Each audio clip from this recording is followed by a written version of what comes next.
Welcome to the Transformational Coach podcast with me, Rona Barton, giving you competence with confidence. In this week's episode, we're tackling a new topic, that topic being confidence. And over the next 3 or 4 weeks, we're going to be looking at some topics in that particular area. This week, it's all about gremlins and critics, or those little voices in your head that bring in some doubt for you. So, in terms of confidence, how confident are you? Does your confidence depend on the situation you find yourself in? Are you more confident at work than you are with your friends? Or are you more confident and feel very much more like yourself when you're at home? Are you doubtful of yourself when you're at work? Well, a recent study has shown that 90% of women suffer from inner confidence gremlins. 68% of women feel like they lack confidence that affects them in their career. 37% of women worry that people just won't like them. And 38% of women find themselves intimidated by senior people. So these gremlins can come up at any point in time. I love the feedback I've received from some people recently telling me that I sound very confident on the podcast, because that's not always how I feel. And I know my confidence can vary depending on the situation I find myself in. However, one of the key things that really impacted my confidence was knowing that I would be approaching 40. Now, I'm sure, like some of you, during lockdown, you might have celebrated your birthday. I had my 43rd birthday this year, and I've decided, because it was a lockdown birthday and I didn't get to see family or friends, couldn't really do much, that I'm not really aging. So I'm quite happy having a second year at being 42. By all means, join me with that logic, what little logic there is in it. But I remember having a conversation with my mum in, probably 6 or 7 months before my 40th birthday, where she commented that she remembered turning 40 and realising that she didn't really care what people's opinions were of her. That's maybe not the right way to phrase it, but they didn't hold as much weight for her as they maybe had done earlier in her life as she was growing up. And she realised that, that somebody's opinion, it's not necessarily how she feels about herself or how she even saw herself. And just by that thinking, it changed the way she felt within herself with regards to her confidence. And I remember saying to her, I've probably been feeling like that for about a year now, Mum, anyway. 38 going on 39, and I got to the point where I thought, you know what? Does it matter what people think of me? Does it matter to them or even to me if I don't know how to answer one of their questions? Or does it matter if, when I'm put on the spot for something, I can't answer? It's how I feel about me and how I want to feel about me in those various circumstances that give me the confidence to do whatever it is I'm doing at the time. Now, some of the top 10 gremlins and critics that come up, certainly for women, are things like being put on the spot, or perhaps being seen as being too young, or they're worried about whether people like them, or they're worried about failing, or that they maybe don't know enough about something. And it can hold you back. But what would happen if you just accepted that about yourself? Accept the fact that you don't know enough about a particular topic. Or accept the fact that, yes, you will be put on the spot at times. And it's okay to say, I don't know. You've put me on the spot with that and I don't know. I've tried it. The world did not fall apart around me.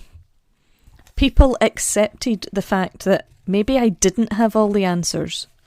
Maybe I still had some further research to do, or some further learning or development or growth to come. It didn't change their opinion of me. It didn't mean that they suddenly stopped involving me in conversations or decisions. And what it did do is it allowed me the opportunity to think differently about myself and about situations, and to give myself a bit of a break. Where are you too hard on yourself in your life? I know this is something I've been guilty of over the years, where I think, oh, I should just know that. And I get frustrated with myself, and I feel disappointed in myself for not just having the answer. But isn't the reality of our lives the fact that we don't know the answers to everything? We are all still learning, developing, growing, and discovering things about ourselves as we go through life and as we're put into different situations. You know, I've done a lot of presenting, standing in front of people and talking over my career, both personally and professionally. And people always come up to me or speak to me about this and say, I don't know how you do that. I don't understand how you can get up in front of a room full of strangers and just speak. And I'm going to let you in on a little secret. I don't necessarily have that much confidence in doing it. I just give myself 10 to 15 seconds of, I don't care, just go for it and see what happens moments. And by the time I'm through that, I'm into the swing of what it is I want to say, or what it is I'm delivering in terms of presentation or training. And by that point, my confidence is fine, because I'm talking about something I know about. I'm talking about something I'm comfortable with, or I've got my thoughts sorted in my head and they can just flow. One of the worst things you can do to me is make me stand up in front of somebody and not allow me to gesticulate with my hands or my arms, or walk about in front of the room, for example, or back and forward in front of the classroom, because that's when I do some of my best thinking. I need the movement to keep my brain flowing. And I say this in my classes when I'm sitting down in front of somebody, and I've often said to them, you know, I've been commented on in the past when I first started delivering training courses or presenting to people that, you know, I talk too much with my hands. So for a while, I used to deliberately sit down in my class and sit on my hands so they wouldn't move. And do you know what happened? My shoulders came into action, and I had a shoulder shimmy going on constantly because I wasn't moving my hands. It also meant I spent so much time thinking about not moving my shoulders, sitting on my hands, maintaining this very solid body language, that I couldn't be me. I couldn't relax into what I was doing. So now, whether it's presenting, whether it's public speaking, it's even as I'm sitting here doing my podcast, I let my hands flow free. They wave about the room. You might hear them hit the microphone sometimes. It's just the way I express myself. And by having them flow freely, my thinking flows more freely as well. And I feel more like me. I feel that I am more confident because I just let things flow.